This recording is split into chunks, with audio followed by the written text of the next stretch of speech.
Most people think fighting is about strength. It's not. A smaller man can destroy a larger opponent. A slower fighter can break a faster one. And sometimes the most dangerous person in the room doesn't even look athletic, because every body type has a weakness. And once you understand those weaknesses, fighting stops feeling random. You stop reacting emotionally. You start seeing patterns. That's what experienced fighters do. They don't just fight the person. They fight the body type. Tall fighters, short fighters, heavy fighters, lean fighters, explosive fighters, endurance fighters. Every build changes the way someone attacks, moves, defends, and mentally reacts under pressure. And if you know how the body works, you already have an advantage before the fight even starts. The first body type is the tall fighter. Tall fighters are dangerous because of range. Long arms mean they can hit you before you can hit them.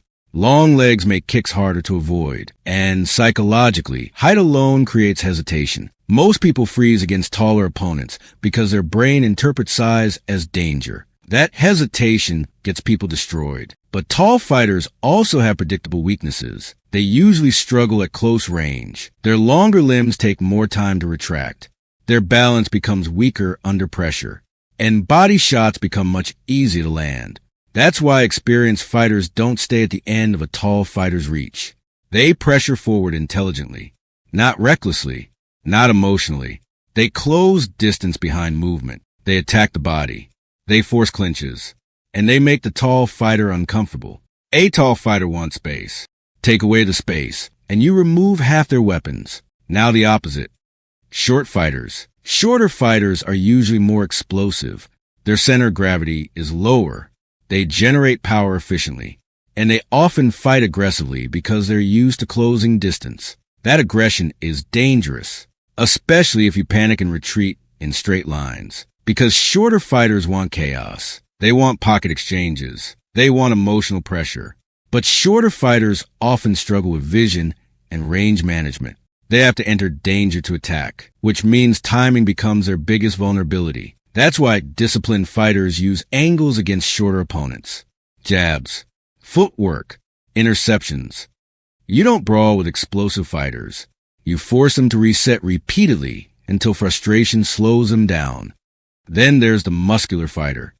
This is the body type that intimidates people the fastest. Big shoulders, thick arms, heavy frame. Most opponents mentally lose before the fight even starts.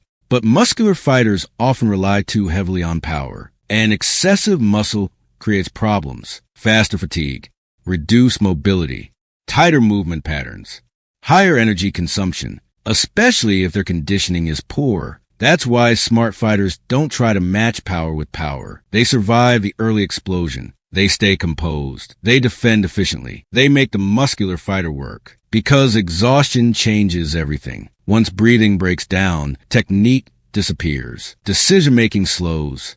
Emotions rise. Openings appear. A tired, strong man becomes dramatically less dangerous. Now the lean endurance fighter. This type is extremely underestimated. Lean fighters usually move well, recover quickly, maintain pace longer, and stay mentally sharp under pressure. They don't always look dangerous, but they slowly drown opponents with activity and discipline. The mistake people make is chasing them emotionally. That burns energy, creates frustration, and destroys patience. Against endurance fighters, efficiency matters more than aggression. You cut movement instead of following it. You attack during transitions. You pressure strategically instead of constantly, because endurance fighters win when opponents become impatient.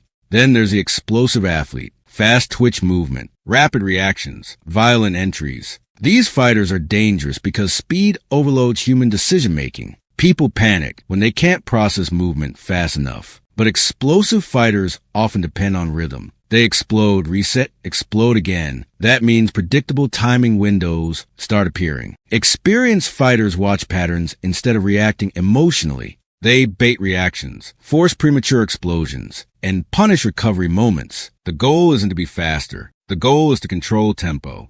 And finally, the most dangerous body type of all, the disciplined fighter. Not the strongest, not the fastest, not the biggest, the disciplined fighter. Because discipline removes emotional mistakes. They conserve energy, control breathing, protect positioning, stay calm under pressure, and make intelligent decisions while everyone else panics. That's what actually wins fights. Not anger, not ego, not intimidation. Control. Real combat is rarely about having the perfect body. It's about understanding advantages, minimizing weaknesses, and staying mentally composed while another human being collapses emotionally. Every body type has strengths. Every body type has flaws. The dangerous people are the ones who understand both.